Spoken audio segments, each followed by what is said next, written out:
আয়েশা আবার বলতেন, আমারে আল্লাহ এমন 5টা জিনিস দিয়েছে দুনিয়ার কোন নারীকে দেয় নাই, এমনকি বিশ্বনবীর অন্য বিবিদেরকেও দেয় নাই।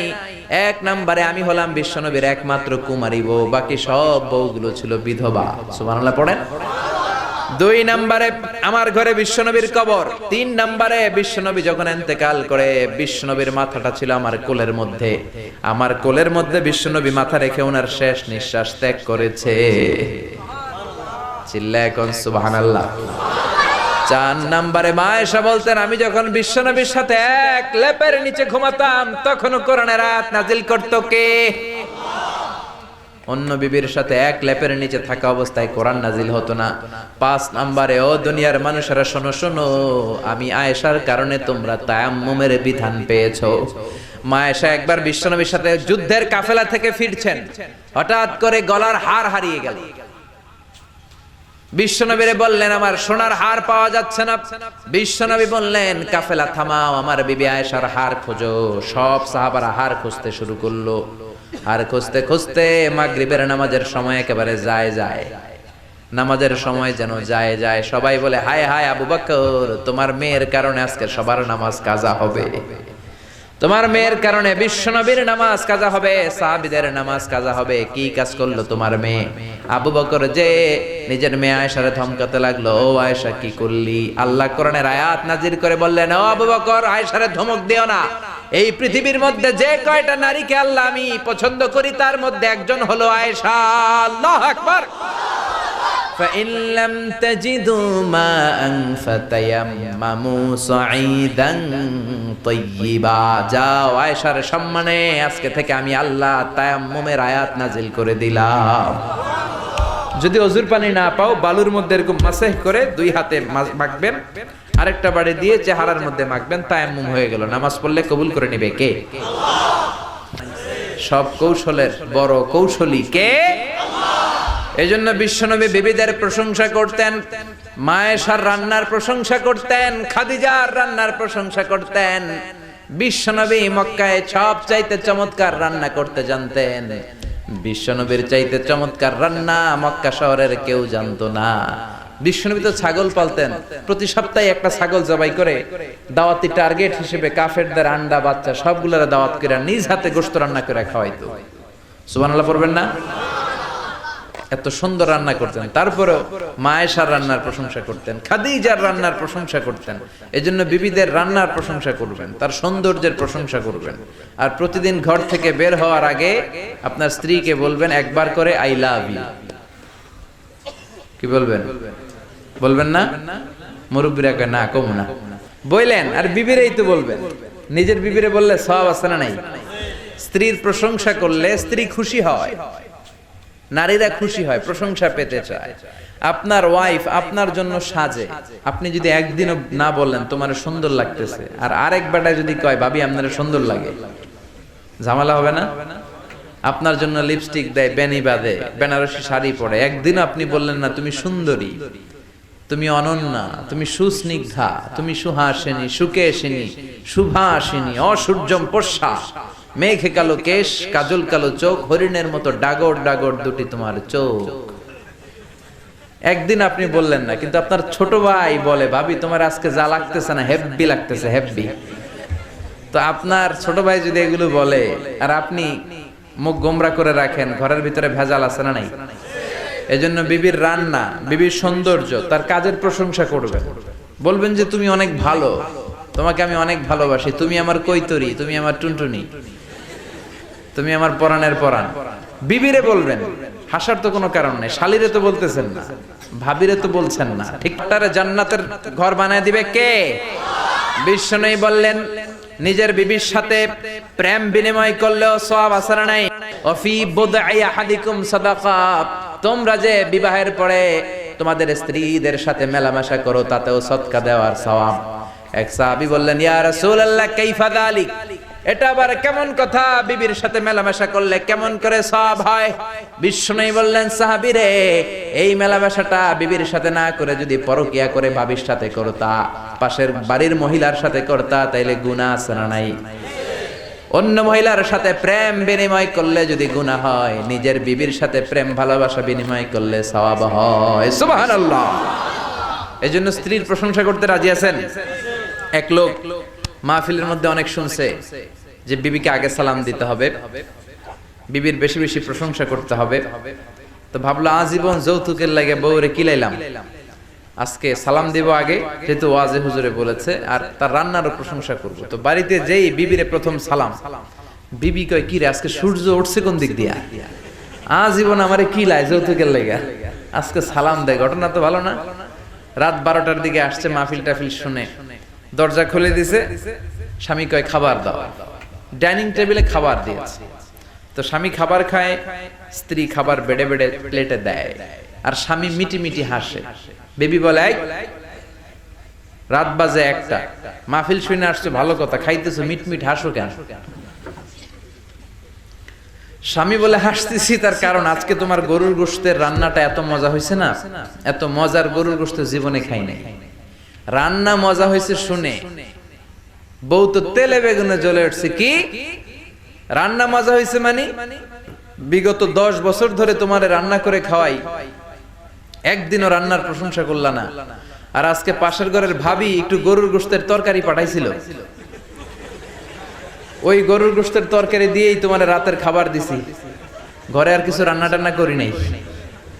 ওই মহিলার হাতের গরুর গোশতের রান্না তোমার এত ভালো লাগছে, খাও জন্মের খাওয়া, খাও আর রান্ধন না। এরকম না বুঝে যদি উল্টাপাল্টা প্রশংসা করেন তাহলে ভেজাল আছে না নাই? এজন্য স্ত্রীদের প্রশংসা করবেন, স্ত্রীকে ভালোবাসবেন, ফ্যামিলিটারে জান্নাতি ফ্যামিলি বানায় দিবে কে? বিশ্বনবী বিবিদের সাথে ভালো আচরণ করতেন, আগে আগে সালাম দিতেন, তাদের সুখ দুঃখের সাথী হয়ে যেতেন। তার মানে বিশ্বনবী খাদেমদের সাথে ভালো, বন্ধুদের সাথে ভালো। বিশ্বনবী ছিলেন তার বিবিদের সাথেও ভালো। আবার বিশ্বনবী ছোট বাচ্চাদের দেখলে আদর করতেন। এমন কোন ছোট বাচ্চা নাই যে বাচ্চার মাথায় বিশ্বনবী হাত বুলায় না। আল্লাহু আকবার। আমরা আতর ব্যবহার করি এই জায়গায়, বিশ্বনবী আতর ব্যবহার করতেন হাতের এই জায়গায়, আর ওই ব্যবহার করা আতর দিয়ে বিশ্বনবী মদিনার সব বাচ্চাদের মাথায় হাত বুলিয়ে দিতেন। আর বিশ্বনবীর ব্যবহার করা আতরের ঘ্রাণে পুরো মদিনা শহরে আমোদ হয়ে যেত। 2 নাতি ছিল বিশ্বনবীর, হাসান আর হুসাইন, তাদেরকে অনেক ভালোবাসতেন। বিশ্বনবী বলতেন রাইহানাতাইন, হাসান হুসাইন হলো আমার সুগন্ধি, হাসান হুসাইন হলো আমার পারফিউম। হাসান হুসাইনের দেহের এমন কোন জায়গা নাই যেই জায়গায় বিশ্বনবী 2 ঠোঁট দিয়ে চুমা দেয় নাই। বিশ্বনবী নিজে ঘোড়া সাজতেন, হাসান কাদের উপর দাঁড়াতো, হাসান নামলে আবার হুসাইন উঠতো, হুসাইন নামলে হাসান উঠতো। গোটা বিশ্বের সর্দার, সব নবীদের সর্দার বিশ্বনবীর হাসান হুসাইন ঘোড়ার মতো ঘোড়া বানিয়ে খেলতো। সুবহানাল্লাহ। ফাতেমারে এত ভালোবাসতেন, বিশ্বনবী বলতেন যে ফাতেমারে কষ্ট দেয় সেজন্য আমি নবীরে কষ্ট দেয়, আর যে ফাতেমার মনের মধ্যে আনন্দ দেয় সেজন্য আমি নবীরে আনন্দ দেয়। বিশ্বনবী কোন সফরে গেলে সবার শেষে ফাতেমার সাথে দেখা করে বের হতেন, আবার সফর শেষ করে বাড়িতে আসার সময় সবার প্রথম ফাতেমার সাথে দেখা। খাদিজারে এত ভালোবাসতেন, বিশ্বনবী বলতেন আল্লাহ কিয়ামতের দিন যখন কেউ কাউরে চিনবে না, ওই কঠিন দিনে আমি যেন আমার প্রাণের খাদিজারে ভুলে না যাই। খাদিজা মহিলাটাই আমার হাতে প্রথমে কালিমা পড়ে ইসলাম ধর্ম গ্রহণ করেছে। মক্কায় কেউ যখন আমারে সাহায্য করে নাই তখন আমার খাদিজা আমারে ভুলে নাই।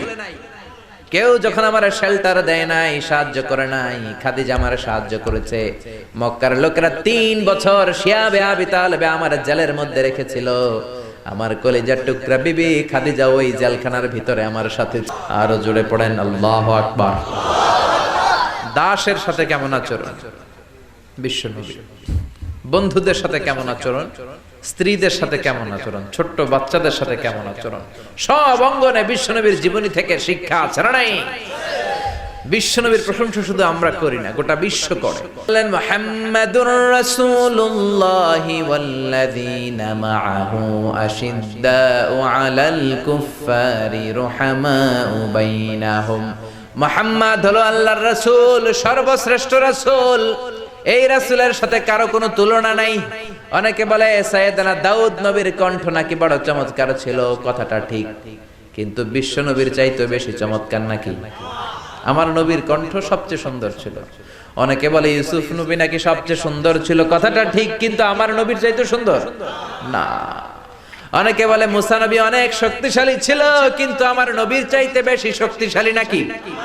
বিশ্বনবী বলতেন আমার এক হাতের ভেতরে জান্নাতে 40 জন পুরুষের শক্তি ঢুকিয়ে দিয়েছে কে? সবচেয়ে বড় কুস্তিগির রুকানাকে বিশ্বনবী হাত দিয়ে তুলে ধরে জমিনের মধ্যে 3টা আছাড় মেরেছে। চিল্লায় পড়েন আল্লাহু আকবার। ওই নবীর প্রেম অন্তরে থাকার দরকার আছে না নাই? ওই নবীর জন্য রক্ত দেওয়ার দরকার আছে না নাই? নবীর জন্য দেহের সব বিলিয়ে দিতে রাজি আছে মুসলমান? ওই নবীর বিরুদ্ধে কথা বললে তাদের বিরুদ্ধে মাঠে নামতে রাজি আছে মুসলমান? বিশ্বনবী ছেলেটারে বললেন, ও বাবা, তোমার বাবার এত টাকা নাই যে তোমারে প্রতিদিন এত মিষ্টি কিনে দিবে, আজকে থেকে মিষ্টি খাওয়া কমায় দাও। ছেলে বলল ঠিক আছে নবী, কমায় দিব। ছেলের বাবা বলে, নবী এই কথা তো গত সপ্তাহে বলতে পারতেন, গত সপ্তাহে বললেন যেন আজকে আসি, আজকে আসার পরে যা বললেন এটা তো গত সপ্তাহে বলতে পারতেন। বিশ্বনবী বললেন, কেমন করে বলি, কারণ আমি নবী তো নিজে মিষ্টি পছন্দ করি। গত এক সপ্তাহে নিজে কম কম মিষ্টি খেয়ে আগে নিজের মধ্যে আমল এনেছি, তারপরে তোমার ছেলের নসিহত করেছি। সুবহানাল্লাহ। এমন নবী নিজের জীবনে কোনো কিছু বাস্তবায়িত না করে অন্যকে বলতেন না। আর আমরা নিজে আমল করি না, সবাইরে বলি। নিজে নামাজ পড়ি না, অন্যরে বলি। নিজের মধ্যে ভালো আচরণ নাই, অন্যরে ভালো হইতে বলি। নিজে গীবত করি আর অন্যের দোষ ধরি, এরকম বেয়াদব ডাকাত ছাড়া নাই। এজন্য আগে নিজে ভালো হন। কিছু মোরল আছে, নেতা আছে, আরেকবারের বিচার করে। ওই বাড়ির বেডির বিচার, ওই বাড়ির মাইয়ার বিচার, মাইয়া আরেক পোলার লইয়া ভাগছে। ওই বাড়ির পোলা গাঞ্জা খায়, বিচার করতে গেছে। নিজের পোলার খবর নাই, নিজের পোলা ইফটিজিং করে, নিজের পোলা টেন্ডারবাজি করে, নিজের ছেলে চাঁদাবাজি করে, ঠিক কি না? নিজের বউ পরকিয়া করে, নিজের ঘরে ইসলাম নাই, নিজের ঘরে ভদ্রতা নাই, নিজের ঘরে শান্তি নাই, আরেক ঘরে শান্তি আনতে যায়। এরকম আছে না নাই? কিন্তু বিশ্বনবী এমন নবী, নিজে কোনো কিছু বাস্তবায়ন না করে অন্যরে বলতেন না। সুবহানাল্লাহ। আবার বিশ্বনবী বলতেন, উতিতু খামসান লাম ইয়াতাহুন্না আহাদুন ক্বাবলি। 5টা জিনিস রব্বুল আলামিন আমাকে দান করেছেন, আমার আগে কোন নবীকে এই 5টা জিনিস দান করেন নাই। 1 নম্বরে নুসিরতু বিররাবি মাসিরাতা শাহর, আমার ডানে বায়ে সামনে পেছনে 1 মাসের দূরত্ব পর্যন্ত জায়গার ভেতরে কোন কাফির মুশরিক যদি থাকে, ওই কাফেরদের অন্তরের ভেতরে আমি নবীর ব্যাপারে ভয় ঢুকিয়ে দেয় কে? 1 মাসের দূরত্বে নবী যেখানে থাকবেন, তার 1 মাসের দূরত্বে যদি কোনো কাফির থাকে, নবীর ভয়ে ওই কাফের অন্তরটা ধুপ ধুপ করতে থাকে। কোন সুবহানাল্লাহ।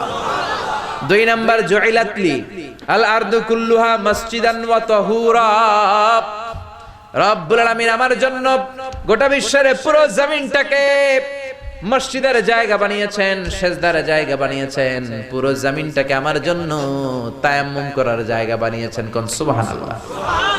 অন্য নবীদের সময় শুধু মসজিদে নামাজ পড়া যেত, মা'বাদ ইবাদত গাহে নামাজ পড়া যেত, কিন্তু বিশ্বনবীর সময়ে নিয়ম হলো সব জায়গায়। ঘরে পড়তে পারবেন নামাজ, রাস্তায় পড়তে পারবেন, বাজারে পড়তে পারবেন, নৌকার উপরে পড়তে পারবেন, প্লেনের ভেতরেও পড়তে পারবেন, মহাশূন্যের স্যাটেলাইট চ্যানেলে যেও নামাজ পড়া যাবে। চিল্লা এখন ঠিক কি না? আবার বিশ্বনবী বললেন, জমিনটারে আমার জন্য পবিত্রতা গ্রহণের মাধ্যম বানালেন। অজুর পানি নাই, কোথাও 1 ফোঁটাও পানি নাই, মরুভূমির মাঝখানে নামাজের সময় হয়েছে, তায়াম্মুম করে নামাজ পড়ার সিস্টেম দিয়েছে কে? এই সিস্টেমটা আমরা বিশ্বনবীর একমাত্র কুমারী বউ মা আয়েশার কারণে পেয়েছি, ঠিক কি না? মা এজন্য বিশ্বনবী বলতেন, জুইলাত লিয়াল আরদু কুল্লুহা মসজিদান ওয়া তাহুরা, রব্বুল আলামিন গোটা বিশ্বটারে আমার জন্য মসজিদ বানিয়েছেন, গোটা বিশ্বটারে রব্বুল আলামিন আমার জন্য পবিত্রতা অর্জনের মাধ্যম বানিয়েছেন।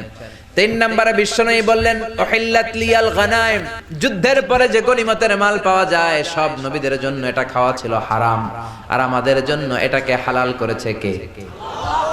4 নম্বরে বিশ্বনবী বললেন, উতিতু শাফাআহ, কিয়ামতের দিন কোন নবীও শাফাত করতে পারবে না একমাত্র আমি নবী মুহাম্মদ ছাড়া, ঠিক কি না?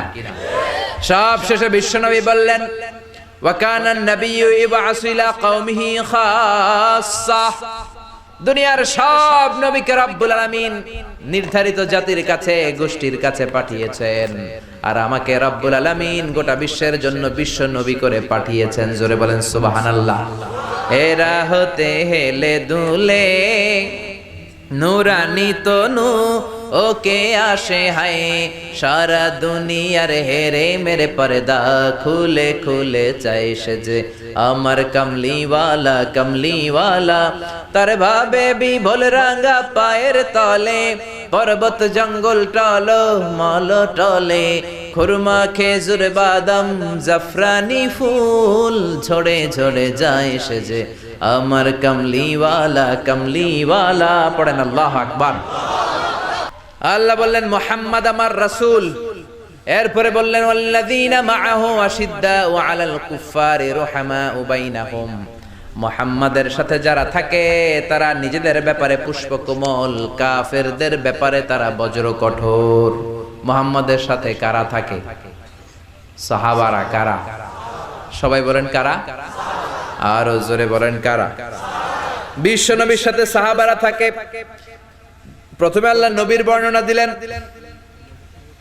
এরপরে আল্লাহ সাহাবাদের বর্ণনা দিলেন। আল্লাহ বললেন ওয়াল্লাযীনা মাআহু, নবীর সাথে যারা থাকে, আশিদ্দাউ আলাল কুফফার, সাহাবারা কাফেরদের ব্যাপারে কড়া, রুহামাউ বাইনাহুম, নিজেদের ব্যাপারে তারা কোমল।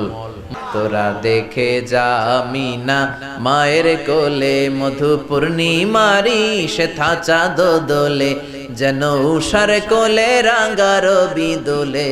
তোরা দেখে যা আমিনা মায়ের কোলে কুল মখলুকে আজি ধ্বনি ওঠে কে এলোই, কালিমা শাহাদাতের বাণী ঠোঁটে কে এলোই, পড়ে দুরুদ ফেরেশতা বেহেশতের দুয়ার খোলে। তোরা দেখে যা আমিনা মায়ের কোলে। আল্লাহু আকবার। মুমিনদের ব্যাপারে তারা কোমল, কাফিরদের ব্যাপারে তারা কঠোর। জোরে কোন ঠিক কিনা? এই জন্য সাহাবীরা হলো আমাদের মডেল, সাহাবীরা আমাদের আদর্শ। হলিউড বলিউডের নায়ক নায়িকারা আমাদের আদর্শ নয়।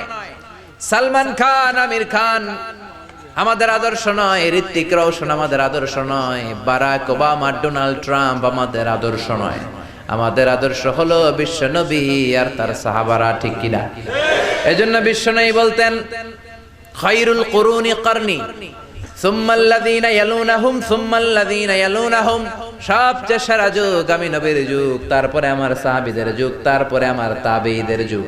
এজন্য খবরদার কোশ্চিন কালেও কেউ আমার সাহাবীদেরকে গালি দিবা না। লা তাসুব্বু আহাদাম মিন আসহাবি, সাহাবীদেরকে ভালোবাসা ঈমান, সাহাবীদেরকে ঘৃণা করা নিফাকি, সে মুনাফিক। ঠিক কি না?